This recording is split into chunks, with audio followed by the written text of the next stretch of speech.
শুভ সকাল বন্ধুরা। আজকে রাঁচিতে আমাদের তৃতীয় দিন।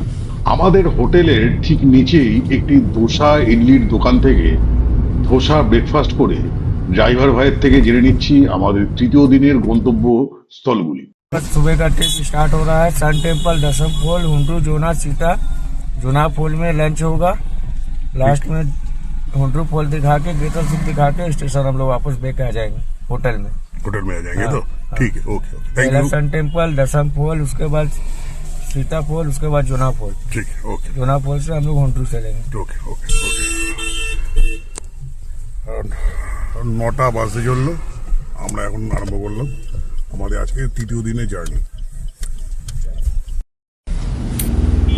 ভারতের দ্বিতীয় বৃহত্তম শিবলিঙ্গ দেখতে দেখতে চললাম প্রথম গন্তব্য সূর্য মন্দিরের দিকে।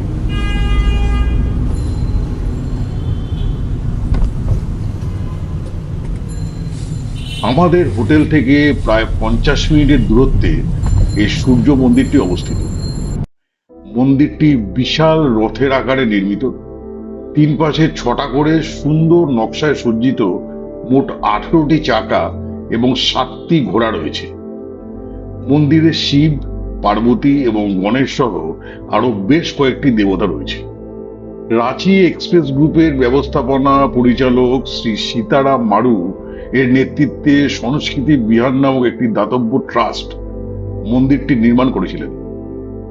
1991 সালের 24শে অক্টোবর স্বামী শ্রী বাসুদেবানন্দ সরস্বতীর ভিত্তিপ্রস্তর স্থাপন করেছিলেন এবং 1994 সালের 10ই জুলাই স্বামী শ্রী বামদেবজি মহারাজ প্রাণ প্রতিষ্ঠার দায়িত্ব গ্রহণ করেছিলেন। মন্দিরের ভিতরে যথারীতি ছবি তোলা নিষেধ। মিনিট 10 মন্দিরটি দর্শন করে এবারে আমাদের রাঁচিতে প্রথম জলপ্রপাত দেখা হবে, যেটির নাম দশম জলপ্রপাত। আধ ঘন্টা সময় লাগলো মন্দির থেকে এই দশম জলপ্রপাতে আসতে। 144 ফুট উচ্চতা এবং প্রায় 300টা সিঁড়ি বিশিষ্ট এই জলপ্রপাতটি সুবর্ণরেখা নদীর উপনদী কাঞ্চি নদীর উপর অবস্থিত। একটা ব্যাপার লক্ষ্য করলাম, বর্ষাকালে যদি দেখেন যে কোনো জলপ্রপাতের জল কিন্তু একটু মাটি মিশ্রিত হবার দরুন হলদেটে টাইপের হয়ে যায়। এটা কিন্তু শীতকালে হয় না। ফলসটা এত সুন্দর, কেউ ওপরে উঠতেই যায় না, সত্যি অসাধারণ লাগে।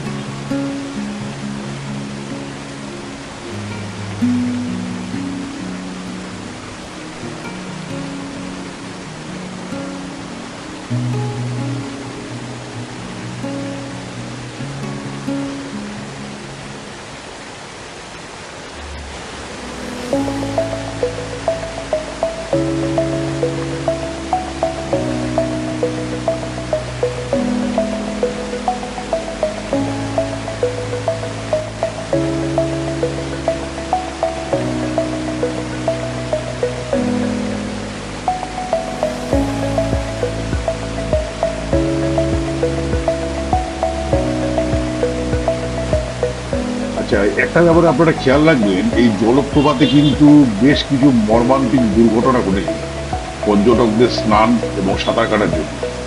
এটা কিন্তু একটু মাথায় রাখবে, সুতরাং সাঁতার কাটার চেষ্টা এখানে কিন্তু করবেন না। বেশ কিছু সাজানো গোছানো ভিউ পয়েন্টও এখানে আছে। এই সমস্ত জায়গাতে আপনারা ব্রেকফাস্ট করতে পারবেন। এই দশম ফলসে ওয়াশরুমের সুবন্দোবস্ত আছে, কোনো অসুবিধা হওয়ার কথা না। যেখানে কার পার্কিং করা হলো সেখানে ওয়াশরুম কিছু দোকানও দেখতে পাওয়া গেল।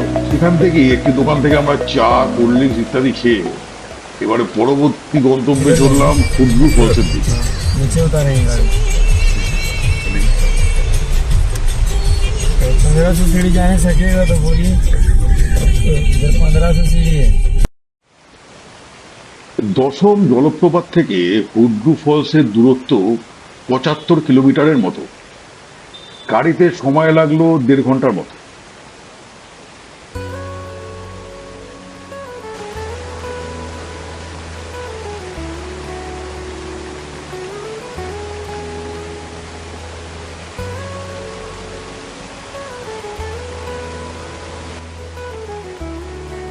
সুবর্ণরেখা নদীর গতিপথে তৈরি এই হুড্রু ফলস 98 মিটার বা 320 ফুট উচ্চতা বিশিষ্ট। 700 থেকে 750টা সিঁড়ি আছে এই ফলসটি দেখার জন্য। এটা কিন্তু 1 ফিটের কথা বললাম, আপ ডাউন হলে 700 750 ইন্টু 2, মানে প্রায় 1400 থেকে 1500টা সিঁড়ি। তাই অন্য রাস্তা দিয়ে এই ফলসটি দেখলাম আমরা। মেইন গেট দিয়ে এন্ট্রি করলে পার পার্সন ফি পড়ে 10 টাকা করে। ভেতরে রেস্টুরেন্ট, দোকান সবই আছে। কয়েকটি দোকান এবং একটি গেস্ট হাউস এখানে দেখা গেল। এটা হলো গেস্ট হাউস।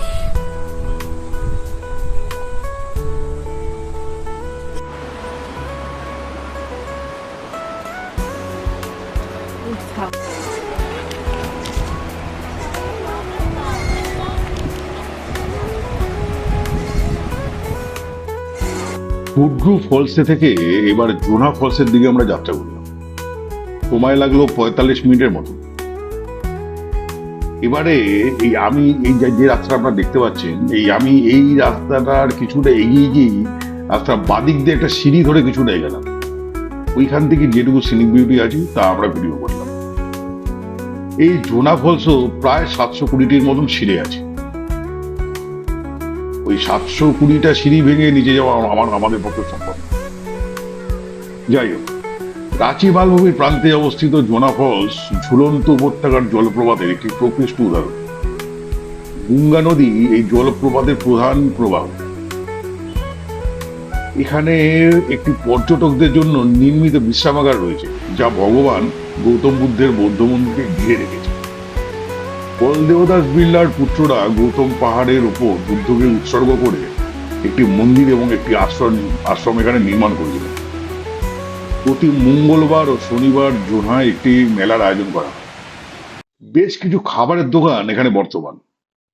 আমরা এই উদয় রেস্টুরেন্টের পাশ দিয়ে যে রাস্তা গেছে সেটা দিয়েই জোনা ফলসের দিকে গেছিলাম। জোনা ফলস দেখে এই উদয় হোটেলে আমরা লাঞ্চ করি। ভেজিটেবিল থালি পড়লো 80 টাকা। 80 টাকা থেকে 100 টাকা, এটা ভাতের ওই কোয়ালিটির উপর নির্ভর করে। এবং ডিম কারি পড়লো 2 পিস 40 টাকা। কোয়ালিটি বেশ ভালো ছিল।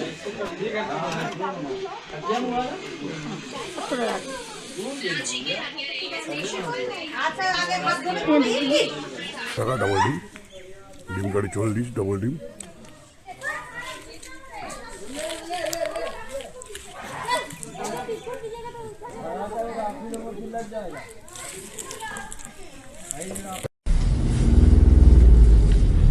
মিনিট 15 দূরত্বেই সীতা ফলস হলো আমাদের লাস্ট ডেস্টিনেশন তৃতীয় দিনের জন্য।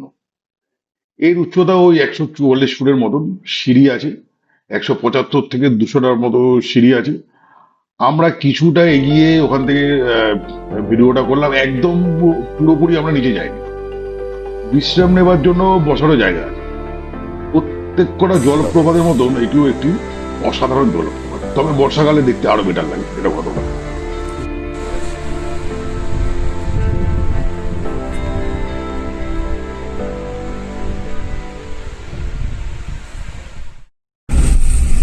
আচ্ছা বন্ধুরা, তৃতীয় দিনের মতো আমাদের যাত্রা এখানে সমাপ্তি হলো। কালকে আবার নতুন করে দেখা হবে আপনার সঙ্গে। শুভ সন্ধ্যা এবং শুভরাত্রি। আজকে আমাদের চতুর্থ এবং শেষ দিন। আজকে আমাদের ট্রেন আছে রাত্রি 9:50-এ। কোথায় কোথায় যাব রুটটা ঠিক হয়েছে, তবে পুরোপুরি ঠিক হয়েছে। কারণটা এটা ড্যাম দেখবো নাকি অন্য কিছু দেখবো, পাত্রাতো ভ্যালি হয়েছে, ওরা শিওর আছে। অন্যান্যগুলো একটু দেখতে হবে।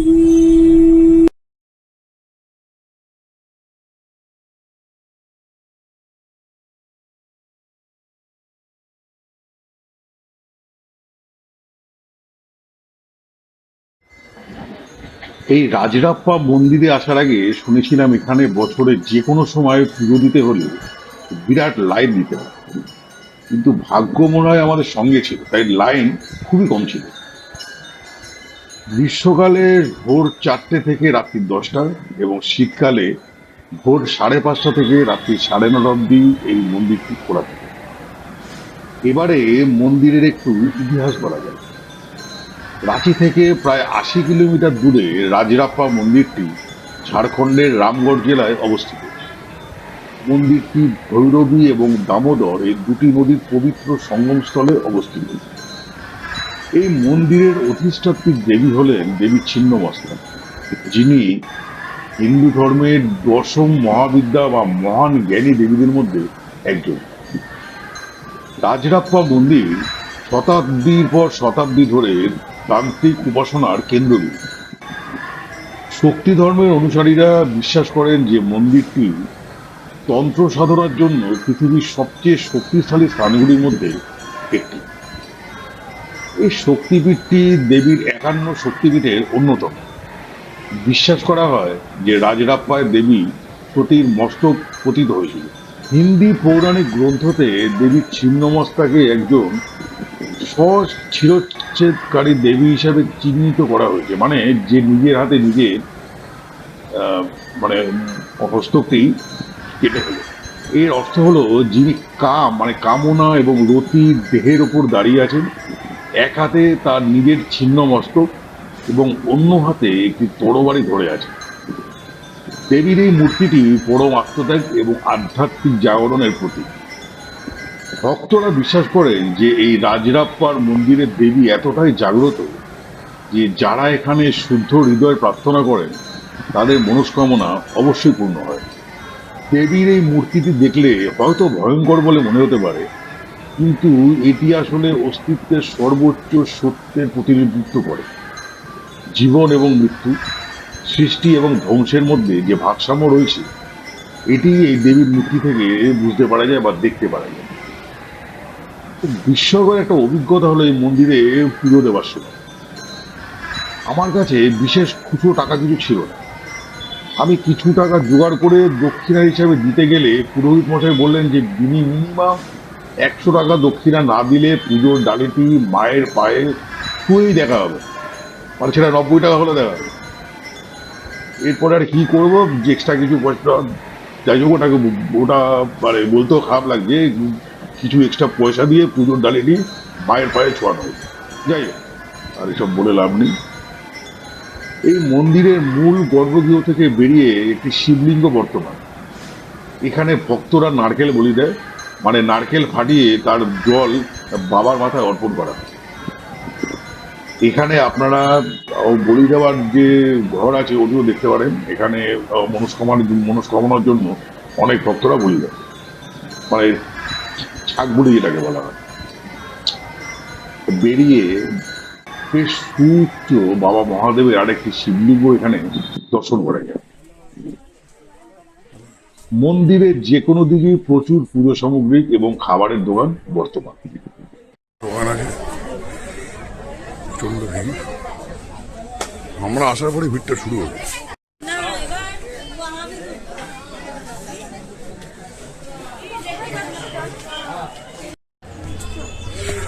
দশটা 42 যাত্রা শুরু করেছিলাম, মানে মন্দিরে ঢোকে। তো সমস্ত পুজো দিয়ে সবকিছু করে 11:36 মধ্যে পুজো শেষ হয়ে গেল, মানে ঠিক 1 ঘন্টাও লাগলো না। আমি আর শুনেছি ছিন্নমস্তা মন্দিরে পুজো দিতে হলে মিনিমাম 3 থেকে 4 ঘন্টা সময় লেগে যায়। যাই হোক, ভালোই পুজো দেওয়াটা হয়েছে।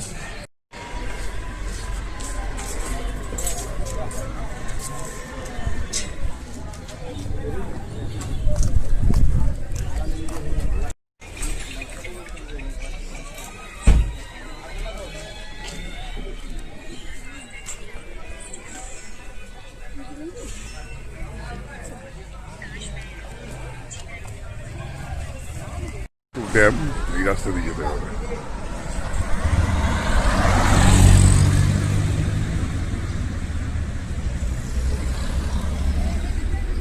এটাই হলো এন্ট্রি পথ, লেক রিসর্ট ইত্যাদি। রাজরাপ্পা মন্দিরে পুজো দিয়ে এবারে যাচ্ছি প্রায় 1.5 ঘন্টার দূরত্বে পাত্রাতু লেকে। সাধারণত সকাল 10টা থেকে সন্ধ্যা 7টা অবধি এই লেকটি খোলা থাকে। এন্ট্রি ফি প্রতিজন 20 টাকা। মোবাইল ছাড়া যদি অন্য ক্যামেরা ইউজ করেন মানে যেটাকে বলা হয় ডিএসএলআর বা ভিডিও ক্যামেরা, তার জন্য কিন্তু 300 টাকা এক্সট্রা চার্জ লাগবে। বোটিং এর ভাড়াগুলি ভিডিওটি একটু পজ করে দেখে নেবেন। বাচ্চাদের খেলাধুলার ব্যবস্থা সহ খুব সুন্দর একটি পার্ক এখানে বর্তমান। এই পাত্রাতুর লেকটি মানে পাত্রাতুর যে তাপবিদ্যুৎ কেন্দ্র আছে সেটার কিন্তু কৃত্রিম জলাধার হিসাবে এদিকে তৈরি করা হয়েছে। ফটোগ্রাফি, পিকনিক, নৌকাবাজ, এমনকি প্রি ওয়েডিং সেশন, জন্মদিন ইত্যাদি নানা ধরনের অনুষ্ঠান কিন্তু এখানে অনুষ্ঠিত হয়, অবশ্যই একটি চার্জের মাধ্যমে।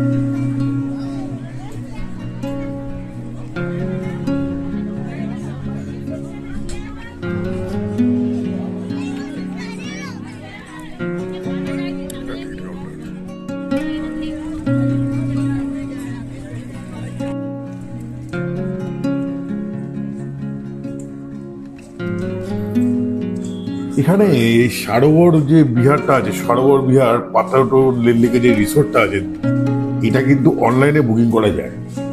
বেশ সুন্দর পরিবেশ, খুব সুন্দর পরিবেশ। বাচ্চাদের নিয়ে, ফ্যামিলি নিয়ে এখানে এসে কিছুক্ষণ থেকে বেশ এনজয় করা যায়। এবারে সামনে একটি হোটেল থেকে লাঞ্চ করে পাত্রাতো ভ্যালি দেখতে চলল। এইসব জায়গাগুলি নেই, পাত্রাতো ভ্যালি মতো জায়গাগুলো নেই, এগুলো কিছু বলার দরকার নেই। প্রাকৃতিক সৌন্দর্য উপভোগ করা উচিত, জাস্ট অসাধারণ। ফটোগ্রাফির জন্য একটা অসাধারণ প্লেস।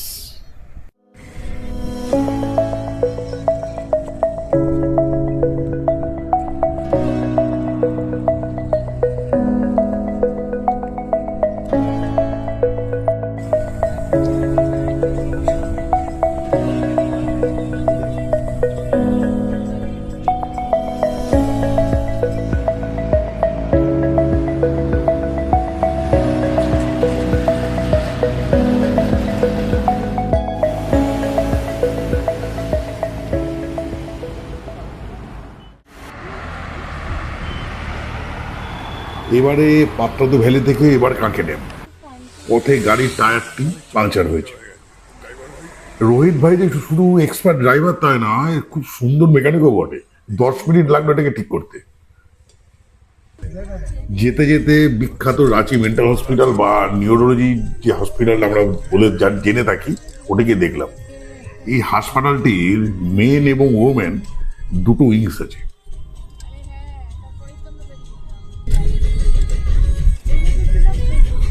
পাত্রাতো ভ্যালি থেকে এই কাঁকে ড্যামের দূরত্ব 1.5 ঘন্টার মতো। এন্ট্রি ফি 30 টাকা পার হেড এবং ক্যামেরা ফি 100 টাকা।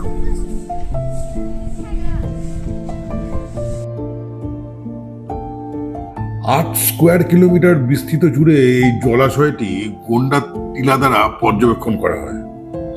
বাঁধটি পার্শ্ববর্তী এলাকায় শহরের প্রায় অর্ধেক জনসংখ্যার জল সরবরাহ করে।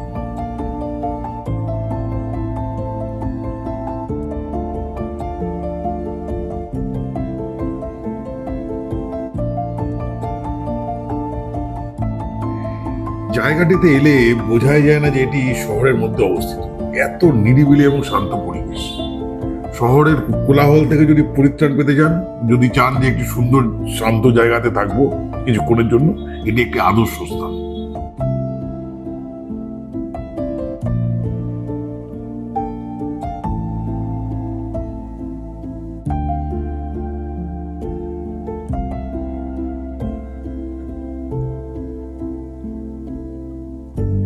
এই জায়গাটাই ছিল আমাদের এইবারে রাঁচি ভ্রমণের শেষ গন্তব্যস্থল।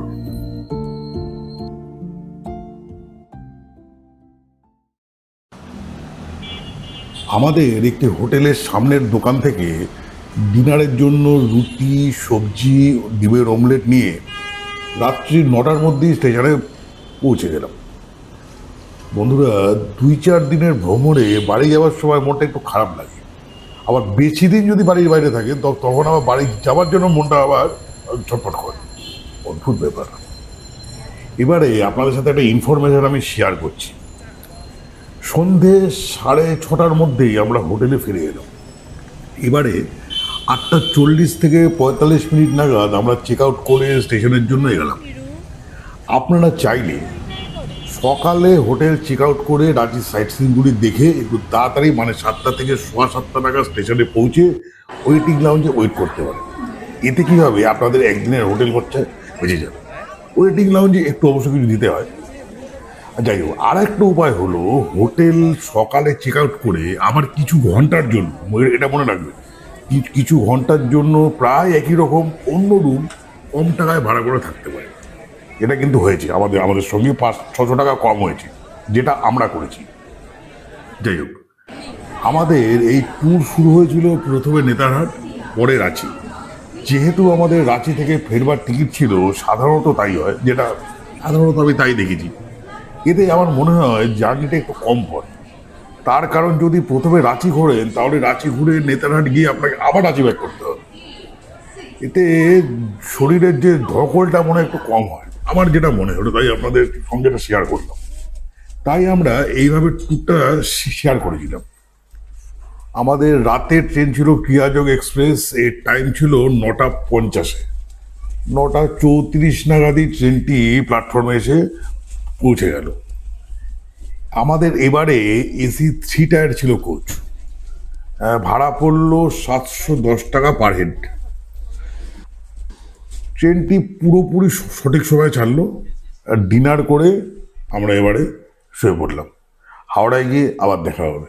আচ্ছা বন্ধুরা, আজকের মতো শুভরাত্রি। শুভ সকাল বন্ধুরা। আজকে 22শে মার্চ 2026। রাঁচি থেকে এই ক্রিয়াযোগ এক্সপ্রেস হাওড়াতে এসে পৌঁছানোর কথা ছিল 7:20 মিনিট, সকাল 7:20 মিনিট, কিন্তু ট্রেনটি এসে পৌঁছালো 7:35 মিনিট, মাত্র 15 মিনিটের ডিফারেন্স। প্ল্যাটফর্ম নাম্বার 22-তে এই ট্রেনটি অ্যারাইভ করলো। এবারে বাইরে বেরিয়ে অনলাইন ট্যাক্সি বুক করলাম, যেটার পার্কিং ফিস কিন্তু আপনাদেরকে দিতে হবে, এটা মাথায় রাখবেন। ঠিক নিউ বিল্ডিং এর অপোজিট সাইডে এই ট্যাক্সি স্ট্যান্ড। এখান থেকেই ঘরে ফেরার পালা। তাহলে আজকের মতো বিদায় বন্ধুরা। আবার ফিরবো একটি নতুন ট্রাভেল ভিডিও নিয়ে খুব শিগগিরই। ভালো থাকবেন, সুস্থ থাকবেন।